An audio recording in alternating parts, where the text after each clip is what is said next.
कि वहाँ पर डिस्कशन होता है, डिस्कशन के बाद में कोई निष्कर्ष निकलता है, ठीक है। और कहीं अगर मोनोआर्की व्यवस्था है, यानी कि जहाँ राजतंत्रीय व्यवस्था है, वहाँ पर क्या होता है, एक शासन जारी होता है और सीधे वो कार्य होने लगता है, तो वहाँ पर डिक्टेटरशिप की स्थिति बन जाती है।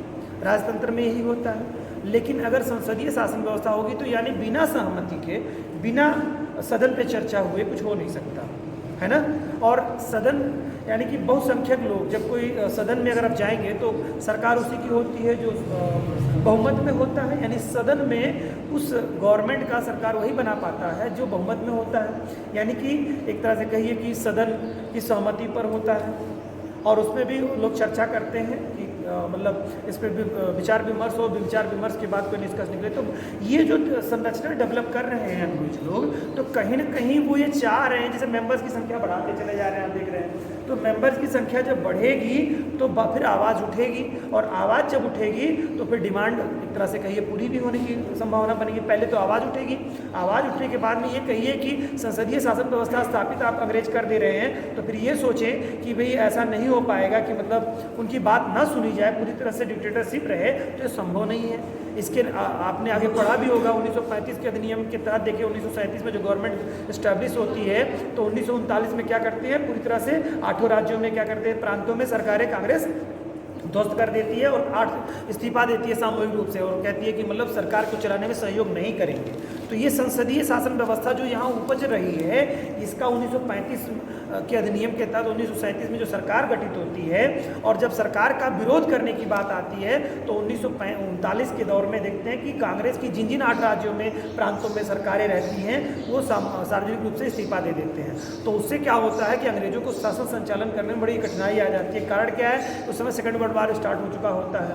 अब वो तुरंत सामंजस्य की बात करते हैं, तो बार बार 1940 ईस्वी में अगस्त प्रस्ताव लेकर के आते हैं, फिर तमाम सारे सुधार करते रहते हैं, और फिर एटलीस्ट फाइनली उनको करना पड़ता है कि देश को आज़ाद करने की स्थिति आ जाती है। तो ये कहीं ना कहीं उपज इसी में, जब संसदीय शासन में 1919 का जो अधिनियम आ रहा है, इसमें संसदीय शासन व्यवस्था का स्ट्रक्चर जो डेवलप हो जा रहा है, ये आगे चल करके भारतीयों के लिए काफ़ी उपयोगी होगा।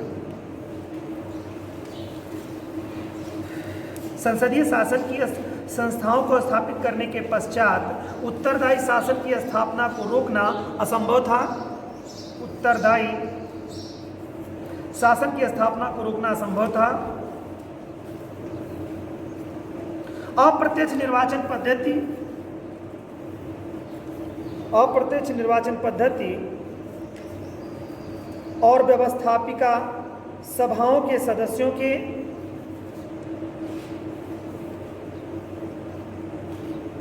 अप्रत्यक्ष निर्वाचन पद्धति और व्यवस्थापिका सभाओं के सदस्यों के अधिकारों में वृद्धि भी व्यवस्थापिका सभाओं के सदस्यों के अधिकारों में वृद्धि भी इस अधिनियम के महत्वपूर्ण कदम थे।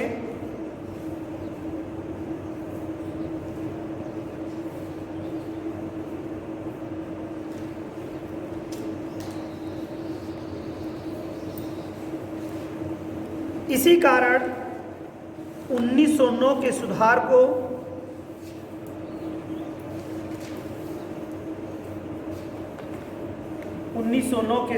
को उदार निरंकुशता या सहयोग की नीति, उदार निरंकुशता एवं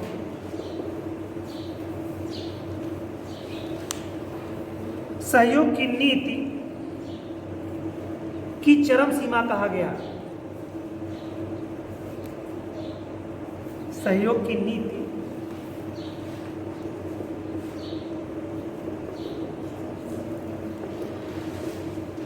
की चरम सीमा कहा गया, यानी कि कहने का मतलब उदार, यानी कि भारतीयों के प्रति, भारतीय लोगों के प्रति इसमें उदारता दिखाते हुए अंग्रेजों ने मतलब जो डिक्टेटरशिप थी उसको थोड़ा कम किया, सहभागिता इसमें बढ़ाई, तो यानी कि कहीं उदारवादी दृष्टिकोण उनका आया। हालांकि इसमें जो सबसे खराब चीज़ रही, यही जो सांप्रदायिक निर्वाचन की जो व्यवस्था कर दी, ये क्या हो गया कि भारतीयों में फूट की भावना डेवलप होने लगी धीरे धीरे। अब एक वर्ग को अलग करके उनके हितों को संरक्षित उनको घोषित कर दिया गया, एक तरह से कहीं ये कर दिया गया। तो ये क्या हो गया, यही एक इस अधिनियम की सबसे बड़ी उनकी चालबाजी रही। हालांकि इसका आगे चल करके आगे देखेंगे तो उस समय गांधी जी वगैरह का वर्चस्व तो था नहीं, लेकिन बाकी और जो लोग थे विरोध में भी आए, लेकिन उस विरोध इतना बड़ा नहीं था कि इस पर कुछ होने की गुंजाइश बने। आगे चल करके ये बांटते ही रहेंगे, बढ़ता ही जाएगा इसके दौरान। चलिए आगे चलते हैं बेटा, ये तो इतना इसकी महत्वपूर्ण बातें थी। अब भारत शासन अधिनियम 1919, अगला भारत शासन अधिनियम 1919 कुछ सुधार से देखते हैं।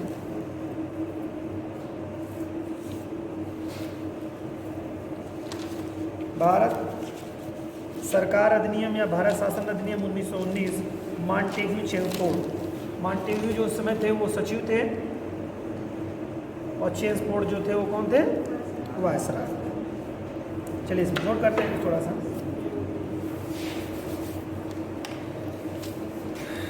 अब ये आपका अधिनियम बहुत ही महत्वपूर्ण है बच्चों। इसके बाद का अधिनियम जो आएगा एक्चुअल में देखिए यहाँ पर क्या होता था। पहले जो गवर्नमेंट थी वो 20 ईयर्स के बाद में एक्ट्स लाया करती थी, मतलब सुधार करती थी। यहाँ पर सुधारों में कहा गया कि प्रत्येक 10 वर्ष बाद सुधार आएंगे और अगला सुधार होता चला जाएगा। तो पार्लियामेंटो सुधार के बाद में मॉन्टेग्यू चेम्सफोर्ड सुधार आता है अगले 10 साल बाद। फिर अगले 10 साल बाद की स्थिति होती है कि फिर अगले 10 साल बाद मॉन्टेग्यू चेम्सफोर्ड सुधार के बाद ये बात कही जाती है कि अगले 10 साल बाद फिर अगले सुधार आएंगे। लेकिन चूंकि इसका इतना ज़्यादा विरोध होने लगेगा, मॉन्टेग्यू चेम्सफोर्ड सुधार का इतना ज़्यादा विरोध हो जाएगा कि उसके पहले ही उनको बुलाना पड़ेगा। कौन सा आएगा? साइमन कमीशन आते हैं, उनके 7 सदस्यीय टीम आती है, उसमें कोई भारतीय होता नहीं है। तो फिर काले गोरों का भेद शुरू हो जाता है वहाँ पर, है ना। वहाँ पे सारे गोरे लोग रहेंगे। आगे चल करके सिस्टम देखेंगे कि भाई कानून हमारे लिए बना रहे हो, सब बाहर के लोगों को लेके आ रहे हो। तो उस पर भारतीय जो कि प्रखरता से भारतीय भाग गए हैं मंच पे। और कांग्रेस का गठन होना भारत के लिए एक तरह समझे मील का पत्थर साबित हुआ, क्योंकि एक मंच मिल गया लोगों को बात को कहने का। और जब बात कही जाती है तो उसमें अगर जन समर्थन मिलने लगता है तो फिर वो बात मानने की संभावना बढ़ जाती है, अगर वो लीगल बातें हैं, है ना। लीगल बातें अगर हैं तो गवर्नमेंट आज के दौर में भी देखिए, अगर जन समर्थन है और जन समर्थन सार्थक मांग करता है तो सरकार उस पर विचार करती है, बशर्ते वो अवैध मांग ना हो, असंवैधानिक मांग ना कर रहे हो। संवैधानिक मांगों को सरकार भी प्रयास करती है कि उसको पूरा किया जाए, अन्यथा सरकार के पास उसके दमन करने का क्या मतलब, क्यों करेगी सरकार? चूंकि हमारे सपोर्ट के लिए रहती है तो सरकार तो क्यों करेगी दमनात्मक स्थिति। हालांकि अंग्रेजों के बारे में हम बात कर रहे हैं तो अंग्रेज तो चाहेंगे दमन करना, लेकिन उनको भी इस पटल पर दिखाना भी तो है कि भाई नहीं, हम लोग यहाँ पर महारानी का शासन है, यहाँ कोई जबरदस्ती कार्य नहीं हो रहा है, सब सहयोगात्मक कार्य हो रहे हैं, ये बताने का भी प्रयास करना है हमको। और ये जो वर्ल्ड वार होते चले जाएंगे ये भारत के लिए एक तरह से कहिए उर्वरता का कार्य कर जाएंगे। भारतीय क्रांति को, भारतीय आज़ादी दिलाने में एक तरह से उर्वरता का कार्य करते चले जाएंगे। कारण क्या है कि जो second world war, first world war होता है, इसकी उपज वहीं से शुरू हो जाती है। सेकेंड वर्ल्ड वार की उपज वहीं से शुरू हो जाती है, फर्स्ट वर्ल्ड वार के समापन और संधि के साथ ही शुरू होता है, आप सभी लोग जान भी रहे होंगे। तो वो जब वहाँ पर आउटपुट आता है और भारत के साथ भी ऐसे ही कुछ स्थिति करता है ब्रिटेन, तो वहाँ पर विश्व के जो बड़े कंट्रीज़ हैं जैसे चीन था, रूस था, ऑस्ट्रेलिया था, अमेरिका था, ये लोग कंट्रीज़ का दबाव कहीं ना कहीं ब्रिटेन पे पड़ने लगा। वो कहते हैं कि भाई नहीं देखो यार, यहाँ पे व्यवस्था सही करो तुम। तो वो अपने ये सारी व्यवस्थाएं करने का, भरसक दिखाने का प्रयास करते हैं। उसी क्रम में धीरे धीरे ऐसी स्थिति आ जाती है कि अंग्रेजों को समय से पहले ही भारत छोड़ करके जाना पड़ता है, अन्यथा वो जाने की स्थिति में नहीं रहते हैं। आगे चल करके आप देखेंगे बड़ा रोमांचक दौर इसमें शुरू होगा आगे के दौर में, कि उसमें देखेंगे कि भाई कहेंगे कि हम आगे मतलब जाएंगे 48 तक भाग जाएंगे पहले ही। उसमें स्थिति ये बनी अपनी इज्जत इसी में बना लो कि भाई चलो समय से निकल लो यहाँ से, इसके पहले कि लोग धक्के मार के घर से बाहर निकाल दें। तो ये स्थिति यही सबसे आपको यहाँ पे देखते हुए आपको दिखाई देगा। थोड़ा इसको एक मतलब एक स्टोरी टाइप में आप इसको जब समझेंगे तो आपको लिखने में बड़ी आसानी होगी। टॉपिक कितना लंबा हो कितना छोटा हो, तथ्य थोड़े बहुत रखे रहेंगे तो आप आसानी से इसमें कर पाएंगे। चलिए बच्चों नोट करते हैं। भारत सरकार अधिनियम 1909 भारतीयों के, और स्पीड बढ़ाइएगा, भारत शासन, ये हम लोग 1919 के बारे में लिख रहे हैं लेकिन इसमें हिस्टोरिकल बैकग्राउंड पे 1909 को लेकर के चलेंगे। भारत शासन अधिनियम 1909 भारतीयों के स्वशासन की मांग को पूर्ण न कर सका था, पूर्ण न कर सका या पूर्ण न कर सका था,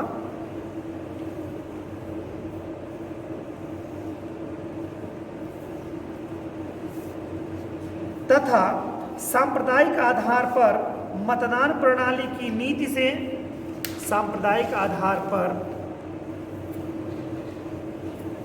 मतदान प्रणाली की नीति से उत्पन्न असंतोष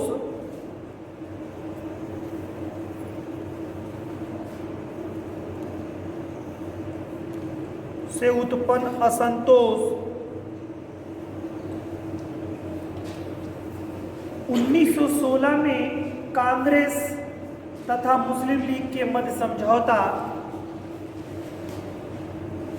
1916 में कांग्रेस तथा मुस्लिम लीग के मध्य समझौता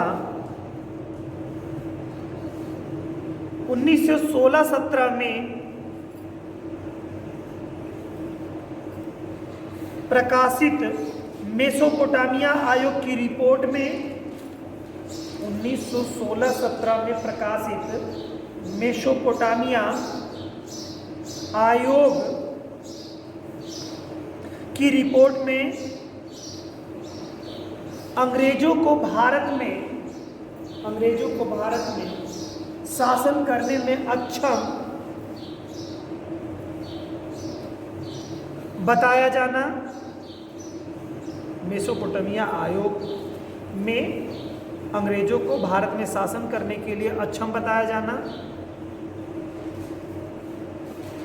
होम रूल आंदोलन से भारतीयों में जागृति, होम रूल आंदोलन से एनी बेसेंट का नाम सुने हैं आप लोग?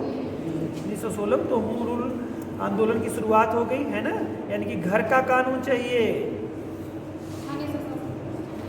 अपने अपने यहाँ कानून की जो डिमांड कर रहे हैं, स्वतः के द्वारा स्वतः के कानून की बात जो होने लग रही है, घर के कानून की, वहाँ पर होगा। होम रूल आंदोलन से भारतीयों में जागृति, राष्ट्रीय चेतना तथा प्रथम विश्व युद्ध में भारतीय सहयोग की अपेक्षा के मद्देनजर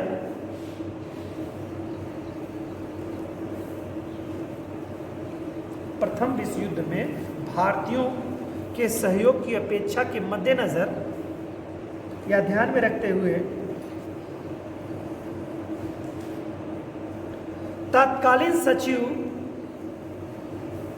मोंटेस्क्यू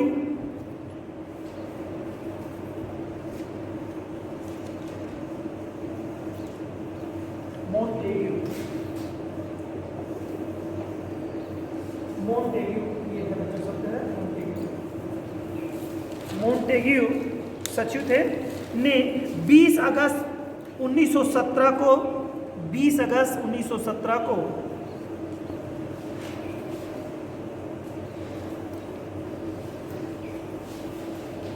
ब्रिटिश सरकार के प्रस्तावित सुधारों की घोषणा की, ब्रिटिश सरकार के प्रस्तावित सुधारों की घोषणा की, ब्रिटिश सरकार के प्रस्तावित सुधारों की घोषणा की, जिसमें सर्वप्रथम या पहली बार भारत को स्वतंत्र डोमिनियन,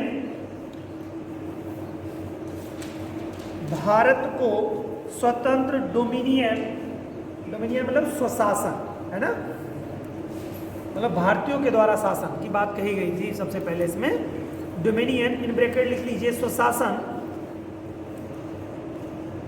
की स्थिति प्रदान करने की बात कही गई थी। डोमिनियन यानी कि स्वशासन की स्थिति प्रदान करने की बात कही गई थी।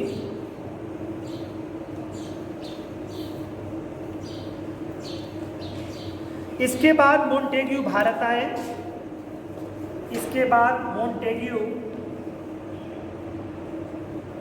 आए,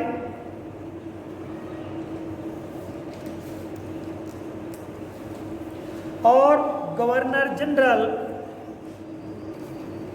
चेम्सफोर्ड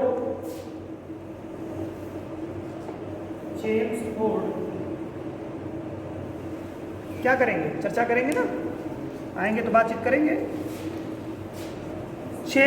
गवर्नर जनरल चेम्सफोर्ड तथा अन्य नेताओं से शिमला में विचार विमर्श किया। कहाँ पर विचार किया? क्यों? क्योंकि ये लोग आंध्र प्रदेश के रहने वाले क्षेत्र के निवासी, तो मीटिंग का स्थान उन्होंने कहाँ रखा? शिमला में, ठीक है। और उसमें भारतीय लोगों को भी बुलाया गया था, भारतीय जो नेता थे, कांग्रेस के जो बड़े लोग थे, उनको बुलाया गया, और कि वायसराय को बुलाया गया, हैं, या सचिव को वायसराय को सचिव ने बुलवाया, ठीक है, वहाँ पर बैठ करके चर्चा चली इसके संदर्भ में। क्या रिपोर्ट में बात कही गई इसमें? अन्य नेताओं ने शिमला में विचार विमर्श किया। इसके पश्चात या तदुपरांत कुछ भी लिख लें, 1918 में मोंटेग्यू चेम्सफोर्ड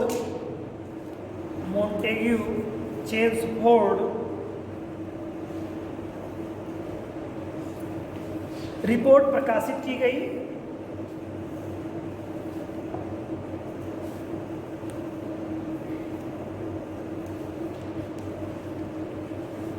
इसे भारत शासन अधिनियम 1919 नाम से भी जाना जाता है।